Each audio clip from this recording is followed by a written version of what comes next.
결혼식 파토의 진실 실화 장편. 줄거리게요. 1. 남녀 주인공은 서로를 깊이 신뢰하며 결혼을 준비. 2. 양가 가족 모두 처음 만나는 자리인 상견례. 3. 겉으로는 화기애애하지만 이미 양가 부모의 미묘한 긴장이 감지됨. 4. 신랑 측 부모 특히 시모의 강한 의견과 간섭. 5. 신부 측 부모와 사소한 금전, 예절, 집안 배경 문제로 언쟁 발생. 6. 겉으론 작은 불편이지만 시모는 우리 집 아들이 불리한 상황이라며 끊임없이 압박. 7. 상견례 중 시모의 막말 또는 폭로성 발언으로 신부 측이 충격. 8. 신랑은 중재하려 하지만 시모의 태도는 더욱 강경. 9. 신부 측 부모는 결혼 자체를 재고하게 되고 분위기는 돌이킬 수 없을 정도로 냉각됨. 10. 신랑도 시모와의 갈등을 해결하지 못하고 신부 측은 결국 결혼 취소 통보. 11. 양가 모두 큰 충격과 후폭풍 경험. 12. 나중에 밝혀진 충격적 이유. 13. 시모의 행동은 과거 가족 간 갈등, 재산 문제, 혹은 숨겨진 질투심 때문이었음. 14. 단순한 성격 문제만이 아닌 오래된 가족 내 감정과 비밀이 폭발한 사건. 15. 결혼은 단순히 두 사람만의 문제가 아니라 양가 가족의 심리와 역사가 맞물린 사건임을 보여줌. 1장. 설레는 상견례 전이야. 결혼을 약속한 우리는 설렘으로 가득 차 있었다.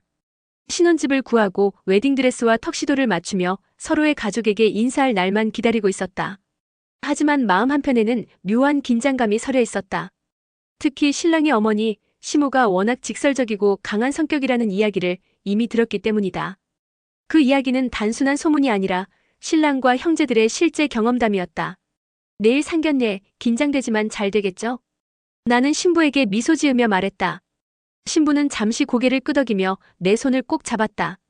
응, 다 괜찮을 거예요. 서로 솔직하게 이야기하면 돼요. 그 말을 들으면서도 마음이 놓이지 않았다. 나는 거울 앞에서 수트를 다듬으며 혼잣말을 했다.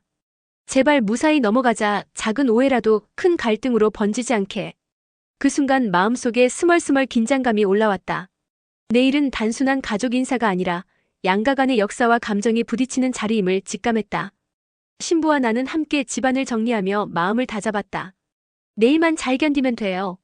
서로를 믿으면 아무 문제 없어요. 신부는 웃으면서도 눈가가 살짝 붉어져 있었다. 알아요. 우리들만 잘하면 돼요. 저녁 식사 후 우리는 상견례에서 나올 질문과 이야기거리를 정리했다. 가족 배경에 대한 질문, 결혼 준비와 재정 계획, 서로의 생활 습관과 취향. 모든 질문에 당황하지 말고 진솔하게 답하자. 속으로 다짐하며 나는 신부에게 다시 말했다. 너무 긴장하지 마. 우리가 서로 믿는 마음이 있잖아. 신부는 고개를 끄덕이며 나를 안았다. 응, 함께니까 괜찮아요. 그날 밤 나는 잠시 거실 창밖을 바라보았다. 멀리 가로등 불빛이 반짝였고 바람에 나뭇가지가 흔들렸다. 내일은 평범한 하루가 아니야. 서로에게 그리고 가족에게 중요한 날이 될 거야. 나는 깊게 숨을 들이쉬고 마음속으로 다짐했다. 설령 작은 오해와 갈등이 생겨도 우리 둘의 마음을 지켜야 한다. 그리고 양가 부모님께도 진심을 보여야 한다. 하지만 나는 아직 깨닫지 못했다. 내일 상견례가 단순한 가족 소개가 아니라 오래 묵은 감정과 숨겨진 긴장이 폭발할 무대가 될 거라는 사실을. 그 생각에 잠을 설친 밤 설렘과 불안이 교차하며 마음이 복잡하게 뒤엉켰다. 의장. 상견례의 첫 만남. 드디어 상견례 당일 아침 햇살이 부드럽게 방 안으로 들어왔다. 나는 수트를 다듬으며 거울 속 내 얼굴을 바라보았다. 오늘은 웃어야 해. 긴장하지 말고 자연스럽게. 하지만 마음속에는 묘한 불안감이 자리 잡고 있었다. 신부는 이미 준비를 마친 상태로 집 앞에서 나를 기다리고 있었다. 그녀의 미소가 눈부셨지만 나는 그 미소 뒤에 숨겨진 긴장도 함께 느낄 수 있었다. 상견례 장소에 도착하자 양가 부모님은 이미 서로를 맞이하고 있었다. 신부 측 아버지가 정중하게 인사하며 말했다. 처음 뵙겠습니다. 아드님이 참 듬직하다고 들었습니다. 신부 측 어머니는 조용히 미소를 지었다. 그러나 시모는 짧게 웃으며 신부를 훑는 듯한 시선을 보냈다. 그렇게 보일 수도 있겠죠. 그 말투에는 친절함보다 미묘한 날카로움과 관찰이 묻어나 있었다. 처음에는 겉으로 화기애애하게 대화가 이어졌다. 서로 취미와 직업 이야기를 나누고 결혼 준비 과정과 예비 신혼집에 대한 질문. 간단한 농담으로 분위기를 부드럽게 만들려는 시도. 하지만 사소한 긴장이 조금씩 쌓이기 시작했다. 식사 메뉴 선택에서 의견이 엇갈리고 집안 배경과 학벌 이야기가 미묘한 비교로 이어지며 작은 농담조차 서로 다르게 받아들였다. 신부는 웃으며 대응하려 했지만 나는 시모의 눈빛과 말투가 점점 날카로워지는 것을 느꼈다. 속으로 중얼거렸다. 사소한 오해라도 큰 갈등으로 번지면 안 돼. 식사가 끝나고 차를 마시는 시간에도 긴장은 풀리지 않았다. 시모는 신부에게 조심스레 질문을 던졌지만 그 질문이 단순한 예의범절 확인이 아니라 은근한 평가와 비교로 느껴졌다. 신부는 순간 얼굴이 굳었고 신부 아버지는 미묘하게 찡그렸다. 나는 신랑에게 살짝 속삭였다. 조금만 더 부드럽게 분위기를 바꿀 방법이 없을까? 신랑은 잠시 생각하다가 대화를 이어가려 애썼지만 이미 양가 간에 작은 균열이 서서히 생기고 있었다. 그날 상견례는 표면적으로는 정중하고 형식적이었지만 속으로는 서로 마음속 의심과 불편함이 쌓이는 자리였다. 그리고 우리는 아직 몰랐다. 이 작은 균열이 앞으로 이어질 결혼식 파토의 단초가 될 줄은. 3장. 시모의 막말과 갈등 폭발. 차를 마시며 잠시 화기애애한 분위기가 이어지는 듯했지만 그 평화는 오래가지 않았다. 시모가 갑자기 목소리를 높였다. 제가 보기엔 신부 집안이 우리 아들에게 조금 부족한 점이 많네요. 교육이나 예절 같은 면에서요. 순간 신부 측 부모의 얼굴이 굳어졌다. 무슨 말씀이신가요? 우리 딸이 부족하다는 건. 말끝이 채 끝나기도 전에 시모는 다시 말을 이어갔다. 결혼이라는 게 단순히 사랑만으로 되는 게 아니거든요. 집안과 배경, 생활 습관까지 고려해야 합니다. 저는 솔직하게 말씀드리는 게 좋다고 생각합니다. 식탁 위 공기는 한순간 얼어붙었다. 신부는 얼굴이 창백해졌고 신부 아버지는 눈을 가만히 감았다. 나는 속으로 중얼거렸다. 제발 무슨 일이 있어도 중재 좀 해줘. 신랑은 중재하려 애썼지만 시모는 멈출 줄 몰랐다. 저는 우리 아들을 지키고 싶은 마음뿐이에요. 혹시라도 문제가 생기면 나중에 후회하게 될 테니까요. 그 말에 신부 측 부모는 결국 자리에서 일어나며 말했다. 오늘은 여기까지 하죠. 더 이상 이런 식으로 이야기할 수 없습니다. 순식간에 상견례는 폭발적 긴장으로 끝나버렸다. 그날 집으로 돌아오는 길, 신부는 말없이 창밖을 바라보며 침묵했다. 나는 신랑에게 물었다. 괜찮아? 너무 충격받은 것 같지 않아? 신부는 고개를 살짝 끄덕이며 조용히 말했다. 괜찮을 리가 없죠. 하지만 우리 둘만의 문제는 아니에요. 가족의 긴장과 감정이 얽혀 있는 거예요. 그날 밤 나는 잠을 이루지 못했다. 이대로라면 결혼은 정말 어려워질 수 있어. 상견례에서 터진 작은 갈등이 결국 돌이킬 수 없는 균열을 만들 수 있겠구나. 나는 속으로 다짐했다. 내일 아니 앞으로 어떻게든 이 균열을 메워야 해. 사랑하는 사람과 가족 모두를 위해. 하지만 현실은 쉽지 않았다. 시모의 성격과 오래된 가족사 그리고 신부 측의 불편함은 이미 결혼을 위협하는 결정적 사건으로 자리 잡았다. 이제 남은 건 서로의 마음을 지키면서 어떻게 양가 갈등을 풀어낼지였다. 4장. 중재 실패. 상견례에서 긴장이 폭발한 후 집으로 돌아온 우리는 서로를 바라보며 한숨을 내쉬었다. 신부는 아직도 얼굴이 창백했고 손가락은 불안하게 꼼지락거리고 있었다. 정말 이렇게 끝날 줄은 몰랐어요. 그녀의 목소리는 떨리고 있었지만 동시에 단호했다. 나는 신부의 손을 잡고 말했다. 미안해, 내가 더 잘 중재했어야 했는데. 엄마가 너무 강하게 나갔어. 하지만 신부는 고개를 저었다. 하지만 문제는 그게 아니에요. 단순히 성격 차이가 아니라 양가 간 감정과 역사, 숨겨진 불안이 한꺼번에 터진 거예요. 며칠간 우리는 계속 대화를 나누며 상황을 되짚었다. 신랑은 신부 측 부모에게 양가의 오해를 풀려 했지만 신부 측 부모는 이미 상견례에서 받은 충격 때문에 마음을 열지 않았다. 그리고 신부 본인 역시 상견례에서 느낀 불편함과 배신감을 쉽게 떨쳐낼 수 없었다. 신랑은 속으로 답답함을 느꼈다. 이건 우리들만의 문제가 아니야. 엄마의 성격 문제만이 아니라 그녀가 가진 오래된 상처와 불안이 폭발한 거야. 그날 저녁 우리는 조용히 식탁에 앉아 결혼 준비와 양가 문제를 이야기했다. 엄마와 신부 부모님 사이에서 어떻게든 균형을 찾아보자. 나는 말했다. 그러나 신부는 잠시 침묵하다가 말했다. 이 문제는 우리들만의 힘으로는 해결할 수 없어요. 결혼을 강행하면 결국 더 큰 상처가 생길 것 같아요. 그 말에 나는 가슴이 무너지는 듯했다. 하지만 현실을 외면할 수는 없었다. 결혼을 진행하기 위해서는 양가 모두의 마음과 신뢰가 필요했고 현재로서는 그것이 불가능하다는 것을 똑똑히 깨달았다. 그날 밤 우리는 서로를 안고 조용히 생각했다. 사랑만으로는 충분하지 않다. 가족의 역사와 감정을 이해하고 존중해야 한다. 이 깨달음은 결혼식 파토로 이어질 중대한 결정을 준비하는 첫걸음이 되었다. 사랑하는 사람을 위해, 그리고 가족 모두를 위해 우리는 지금까지와는 다른 선택을 해야 했다. 5장.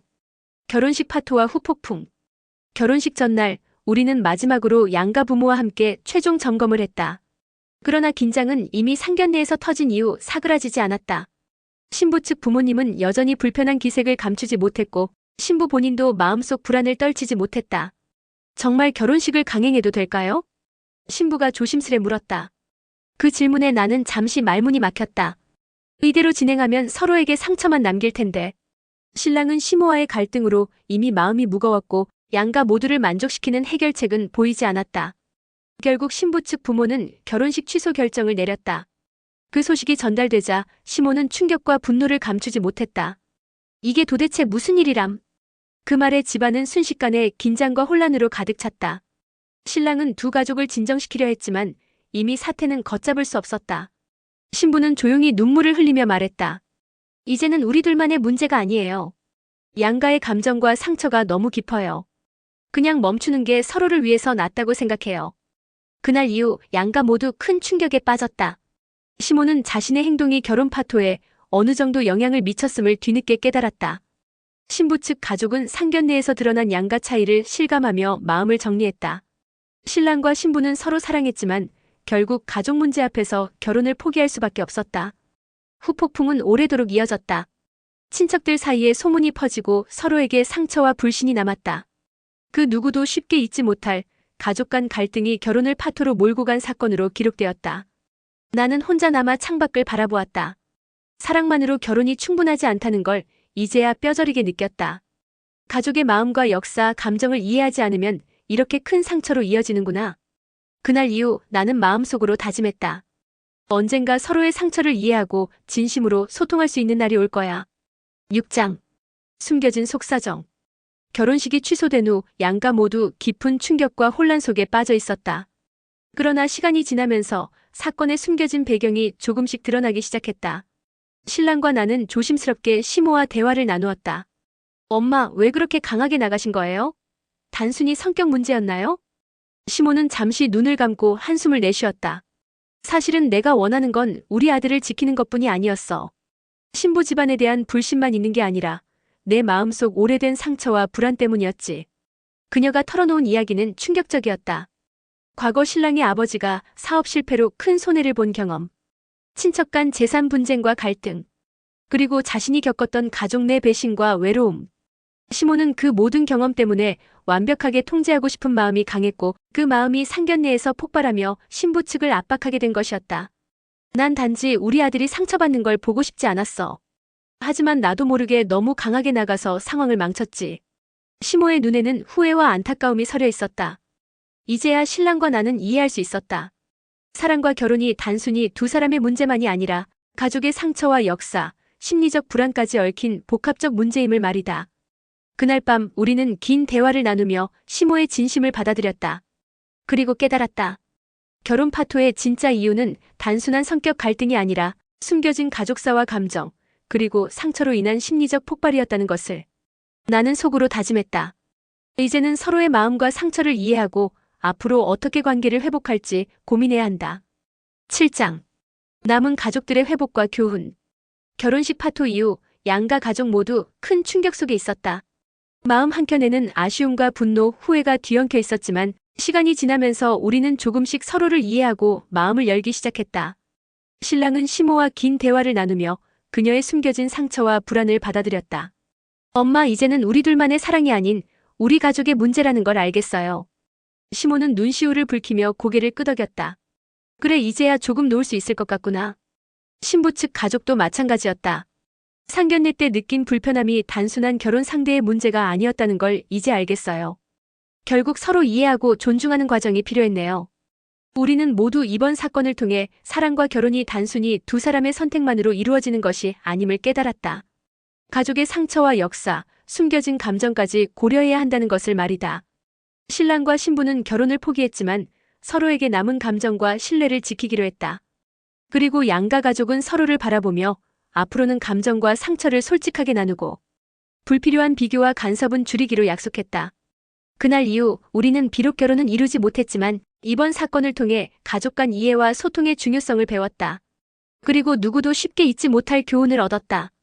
사랑만으로 결혼은 충분하지 않다. 가족의 역사와 감정을 이해하고 존중해야 한다. 그것이 우리 모두가 마음속 깊이 새긴 진실이었다. 밤이 깊어도 나는 창밖을 바라보며 생각했다. 비록 결혼은 이루지 못했지만 서로의 상처를 이해하고 존중하는 법을 배운 것만으로도 이 사건은 우리에게 큰 의미를 남겼구나. 서로의 마음을 이해하고 과거의 상처를 받아들이며 가족과 사랑의 관계를 새롭게 정의하는 시간. 그것이 바로 결혼식 파토라는 아픔 속에서 얻은 가장 큰 교훈이었다.